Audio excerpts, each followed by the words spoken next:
Welcome friends. Baakiyalakshmi அடுத்த எபிசோடில் இப்போ பாக்கியாவை வீட்டில் இருக்க எல்லாருமே தடுத்து நிப்பாட்டுறாங்க. நம்ம எல்லாரையும் மீறி இவன் எப்படி ராதிகாவை கல்யாணம் பண்ணிக்கலான்னு நம்ம பார்க்கலாம் அப்படின்னு சொல்கிறாங்க ஈஸ்வரி பாட்டி.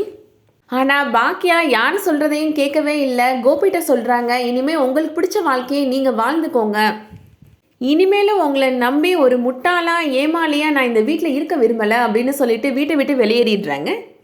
எழில் செலியன் எல்லாருமே தடுத்து நிப்பாட்டி பார்க்குறாங்க. ஆனால் பாக்கியா யார் சொல்கிறதையும் கேட்காம வீட்டை விட்டு வெளியில் போயிடுறாங்க. அதுக்கப்புறமா இந்த வீட்டுக்கு திருப்பி வரவே கூடாது அப்படின்றதுல உறுதியாக இருக்க போகிறாங்க. அடுத்ததாக என்ன மாதிரியான சீன்ஸ் வரதுக்கான வாய்ப்புகள் இருக்குன்றதை பார்க்கலாம். இப்படிப்பட்ட மகனே எங்களுக்கு தேவையில்லை அப்படின்னு கோபியோட அம்மாவும் அப்பாவும் முடிவெடுக்க போகிறாங்க. கோபி இனியாட்ட சொல்கிறாரு, நீ ஏன் கூட வந்துரு இனியா, டேடி உன்னைய ரொம்ப சந்தோஷமாக பார்த்துப்பேன் அப்படின்னு சொல்கிறாரு. நீங்கள் என் கூட பேசவே பேசாதீங்க டேடி, எனக்கு உங்களை சுத்தமாக பிடிக்கல டேடி அப்படின்னு இனியா சொல்ல போகிறாங்க. நாங்கள் எங்கள் மருமக கூடயே போய் இருக்க போகிறோம் அப்படின்னு சொல்லிட்டு பாக்கியா கூடயே போய் இருக்க போகிறாங்க கோபியோட அம்மாவும் அப்பாவும். ஒரு கட்டத்தில் கோபியை ராதிகா வேணான்னு சொல்லிடுவாங்க.